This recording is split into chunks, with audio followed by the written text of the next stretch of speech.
Hello నమస్తే, నేను మీ భూపేష్ని. ఈరోజు మనం నెల్లూరు డిస్టిక్ లోని తీరప్రాంతమైన అల్లూరు మండలంలోని ఈస్ట్ గోగులపల్లి దగ్గర ఉన్న ఉప్పు సాగుని అల్లూరు మండలంలోని ఇసకపల్లి మరియు ఈస్ట్ గోగులపల్లిలో చాలా వందల ఎకరాల్లో ఇక్కడ సాగు చేస్తూ ఉంటారు. ఈరోజు మనం ఉప్పు సాగుని ఎలా చేయాలి, దాని ప్రాసెస్ ఎలా ఉంటుంది, ఎన్ని స్టేజెస్ లో ఇది చేస్తారు, ఎంత టైం పట్టద్ది, ప్రాసెసింగ్ ఎలా చేస్తారు, మార్కెటింగ్ ఎలా చేస్తారు అనేది మొత్తం కూడా complete value chain, supply chain, salt making గురించి ఈరోజు మనం తెలుసుకుందాం.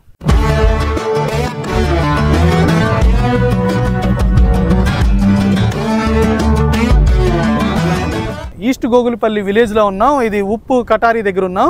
ఈ ఉప్పు కటారీలో మన శంకరయ్య 30 సంవత్సరాల నుంచి చేస్తా ఉన్నారు. తన మాటల్లో అసలు ఈ ఉప్పు సాగు ఎలా చేస్తారు, ప్రాసెస్ ఎలా చేస్తారు, ఎన్ని స్టేజెస్ ఉంటాయి, ఎంత టైం పట్టద్ది, మార్కెటింగ్ ఎలా చేస్తారు, ఇవన్నీ మనం ఈ రోజు శంకరయ్య గారి మాటల్లో విందాం. చెప్పండి నా. ఇప్పుడు ఫస్ట్ తొక్కాలి. ఫస్ట్ తొక్కిన తర్వాత ఈ కట్టలు అలుక్కోవాలి, ఎక్కాలు అలుక్కోవాలి. తర్వాత తొక్కాం కదా, తర్వాత ఇసుక మోపించుకోవాలి. ఇసుక మోపించుకొని సద్రంగా లాక్కొని వాటర్ పెట్టాలి. వాటర్ పెట్టిన తర్వాత దాన్ని లెవెలింగ్ చేసుకోవాలి. అంటే అప్ అండ్ డౌన్స్ ఉండకూడదు, ఈ అప్ అండ్ డౌన్స్ ఉండకూడదు, అంతా లెవెలింగ్ ఉండాలి. నీట్ గా లెవెల్ చేశారు కదా. లెవెల్ చేసిన తర్వాత ఇది ఎన్ని డేస్ కి వస్తుంది ఉప్పు మామూలుగా? అంటే ఇది వారం రోజులు పడుతుంది. వారం రోజులు పడుతుంది. మంచి లెవెల్ చేసుకొని అంత పరిశుభ్రత చేసుకొని చేసిన తర్వాత వారం రోజులు పడుతుంది. వారం రోజులకి అదిగో అలా తుడిచేయాలన్నమాట. ఇదిగో ఇలా పెట్టి ఇదిగో ఇలా లాగేసి వాటర్ ఇలా అంటే ఇలా తీసేసి, అంటే ఉప్పు అంటే ఇసుక రాకుండా ఇట్లా లాగేసుకొని ఇది ఇలా ఇదిగో ఇలా పెట్టి అలా అటు తట్టేయాలన్నమాట. అటు తట్టేసిన తర్వాత అది పరిశుభ్రత అయిపోద్ది. దాన్ని క్లీన్ గా చేసి వాటర్ పడుస్తాం. అంటే అక్కడ 20 రోజులు ఉంటాయి వాటర్. అక్కడి నుంచి అక్కడికి బోర్లో నుంచి అక్కడికి పంపించిన తర్వాత 20 రోజులు ఉంటాయి. అక్కడి నుంచి వారం రోజులకి దీనికి దింపుతాం. వారం రోజులు మళ్ళీ దీంట్లో వారం రోజులు ఉంటాయి. వారం రోజుల నుంచి మళ్ళీ వాటర్ దీంట్లో దిగుతుంది. అంటే 3 స్టెప్లు అవుతుంది. ఆ 3 స్టెప్లకి ఎన్ని రోజులు పడుతుంది టైం?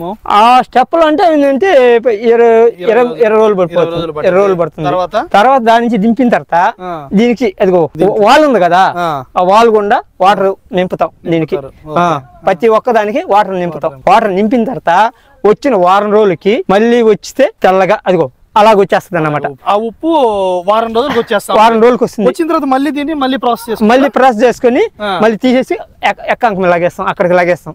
అక్కడ తీసిన తర్వాత అక్కడి నుంచి గంపలతోటి బయటకు పంపించేస్తాం. పైకి వెళ్ళిపోద్ది. పైకి వెళ్ళిన తర్వాత మళ్ళీ వాటర్ పొడుచుకుంటాం. వాటర్ పొడుచుకున్న తర్వాత మళ్ళీ వారం రోజులకి, అంటే మసుగు మబ్బులా ఉండింది అనుకో 15 రోజులు పట్టదు. ఎండ ఎక్కువ అంటే రష్యం లేకపోతే నీకు వాటర్ నీళ్ళు అయిపోద్ది. అయిపోయిన తర్వాత మళ్ళీ ఎండ బాగుండింది అనుకో నీకు వారం రోజులకి వస్తుంది. వారం రోజులకి రావచ్చు. వాటర్ బాగుంటే 6 రోజులకు కూడా తీసు. ఇప్పుడు ఇది అట్లా ఎన్ని నెలలు వస్తుంది? అంటే మనకి 4 నెలలు రావచ్చు. అంటే వర్షం నీకు ఎంటరింగ్ అయిందాకా. వర్షం పడితే మళ్ళీ పడి ఆగింది అనుకో ఈ వాటర్ ని మళ్ళీ బయటికి తట్టేస్తాం. అవి ఉండకూడదు. వాటర్ రాదు. అవి వాటర్ బయటికి తట్టేస్తాం. అంటే ఎండ్రై వస్తే ఎండ్రై రాకుండా ఉంటే వదిలేస్తాం. ఎండ్రై వచ్చింది అనుకో వాటర్ తట్టేసి బయటికి తట్టేసిన తర్వాత ఏమంటే మళ్ళీ వాటర్ నింపుకొని మళ్ళీ ఉప్పు అంటే వెండ్రై వేస్తేనే, వెండ్రై లేకపోతే మాత్రం స్టాప్ అయిపోతుంది. ఇంకా స్టాప్ అయిపోద్ది. అది మళ్ళీ టైం పడుతుంది. మీరు ఎప్పటి నుంచి? డిసెంబర్ నుంచి స్టార్ట్ చేస్తారు ఇది? జనవరి డిసెంబర్ నుంచి స్టార్ట్ చేసి మీకు సెప్టెంబర్ దాకా ఉంటుందా? సెప్టెంబర్ అంటే 10 నెలల దాకా రావచ్చు. 6 నెలలు రావచ్చు, 5 నెలలు రావచ్చు, 4 నెలలు రావచ్చు. అంటే మనం డిక్లేర్ చెప్పలేం. ఎకరాకి ఎంత పెట్టుబడి పెడుతున్నారు? తర్వాత పెట్టుబడి పెట్టిన తర్వాత మీకు ఎంత ఆదాయం వస్తుంది? అసలు లాభాలు ఉన్నాయా, నష్టాలు ఉన్నాయా? ఎంతమంది రైతులు దీని మీద ఆధారపడి ఉన్నారు?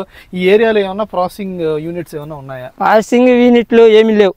కానీ ఏం చేస్తామంటే ఇంకా మేము ఖాళీగా ఉండలేక, అంటే వదిలిపెట్టుకోలేక, అంటే ఏదో రూపాయి వస్తుంది, ఏదో ధర ఉంటది, రూపాయి వస్తుంది అని మేము చేయటం తప్పక మాకేమి లేదు. మా పొలాలు వదులుకోలేక. ఇప్పుడు ఎట్టుంది మీకు?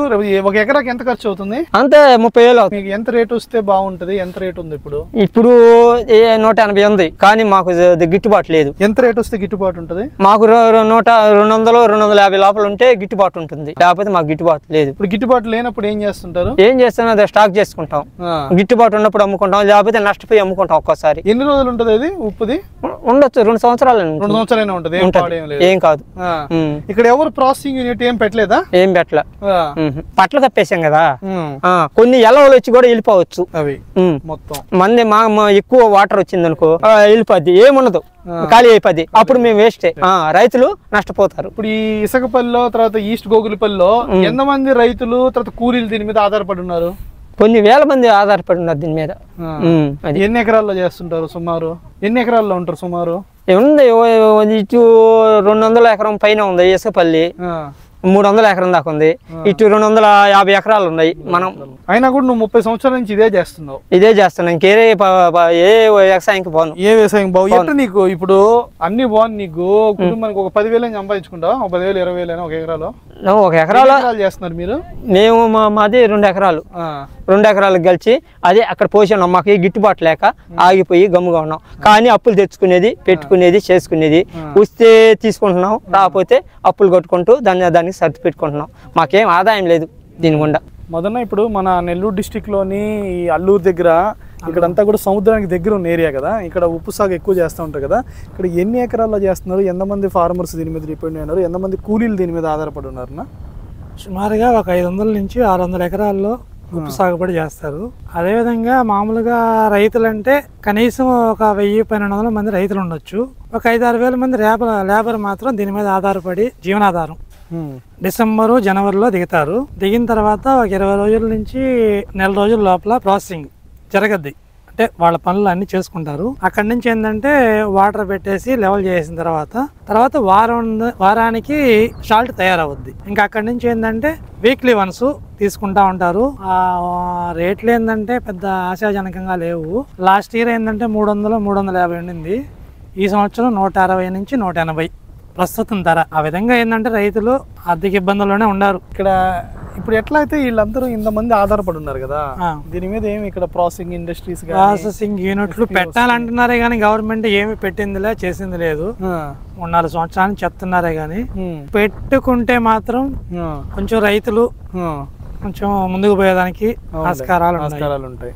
అదేవిధంగా ఇప్పుడు మనం ఇప్పుడు దాకా ఉప్పు ఎలా తయారు చేయాలి ఇవన్నీ చూసాం కదా. ఇప్పుడు ప్యాకింగ్ చూద్దాం. ఉప్పు ఎలా ప్యాకింగ్ చేస్తున్నారు ఏందో చెప్పండి అమ్మా. ఇది ఉప్పు ప్యాకింగ్ చేస్తున్నారు కదా, మీ పేరేంది? మీది ఎక్కడ ఊరు? ఎన్ని సంవత్సరాల నుంచి చేస్తున్నారు? ప్యాకింగ్ ఎలా చేస్తున్నారు? కనకమ్మ. మేము పనికి వచ్చి 25 సంవత్సరాలు అవుతుంది ప్యాకెట్ పని పెట్టి. చెప్పండి కనకమ్మ, ఇది ఎంత కేజీ ప్యాకెట్? ఇది కేజీ ప్యాకెట్ సార్. ఒకటి ఈ బస్తాలు ఎన్ని ప్యాకెట్లు చేస్తారు? 25 కేజీలు చేస్తారా?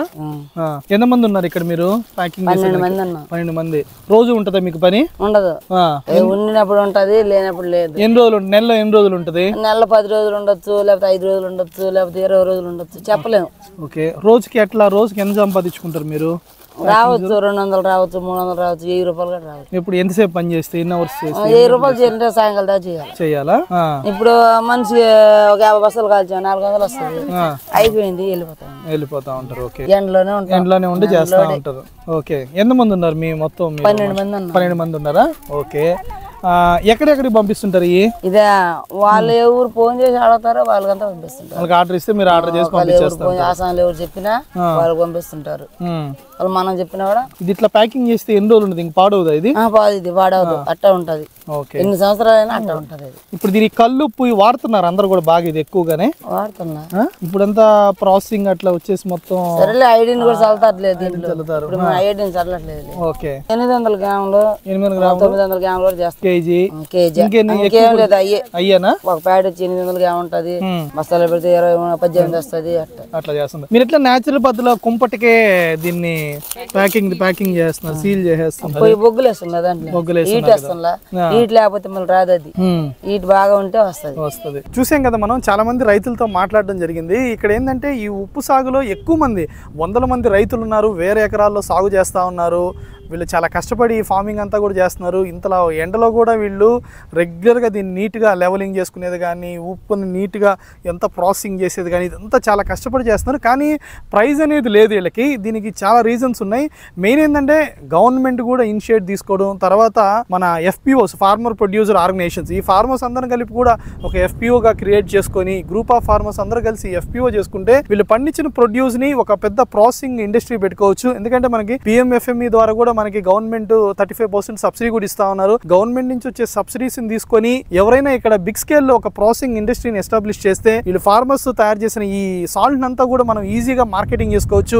మనం పండించిన ప్రొడ్యూస్ కి ఒక వాల్యూ అనేది క్రియేట్ చేయకపోవడం, వాల్యుయేషన్ అనేది సరిగ్గా చేయలేకపోవడం వల్లే ఈరోజు ఫార్మర్స్ అందరూ కూడా మిడిల్ మ్యాన్ మీద డిపెండ్ అవ్వాల్సి వస్తుంది. వాళ్ళు ఎంతో కష్టపడి పండించిన ప్రోడక్ట్ ను మొత్తం కూడా వాళ్ళు మార్కెటింగ్ చేసుకోలేకపోతున్నారు. అందుకని వాళ్ళు ఇప్పుడు ఫార్మర్స్ అందరితో మాట్లాడితే వీళ్ళు క్వింటాలు ఒక 160 రూపీస్ నుంచి 180 రూపీస్, 120 రూపాయల నుంచి 180 రూపాయలకే వీళ్ళు పండించిన ఈ ఉప్పునంతా కూడా ఇచ్చేయడం జరుగుతుంది. లాస్ట్ ఇయర్ కొంచెమైనా ప్రైస్ ఉంది, ఈ ఇయర్ లో చాలా ప్రైజే లేకుండా పోయింది. మనం దీన్ని మంచిగా వాల్యూ క్రియేట్ చేసుకుని FPOs క్రియేట్ చేసుకుని గవర్నమెంట్ కూడా సపోర్ట్ చేస్తే ఇంతమంది లార్జ్ స్కేల్ లో ఉన్న ఫార్మర్స్ కి ఇన్ని ఎకరాల్లో సాగు చేస్తున్న రైతులందరికీ కూడా ఇది చాలా ఉపయోగం ఉంటుంది. దీని మీద కంపల్సరీ దీని మీద అందరం కూడా కలిసి రైతులందరం కూడా కలిసి రైతులందరూ ఒక గ్రూప్ చేసుకొని ముందుకు వస్తే తప్పించి దీంట్లో లాభాలు తీయడం అనేది చాలా కష్టం.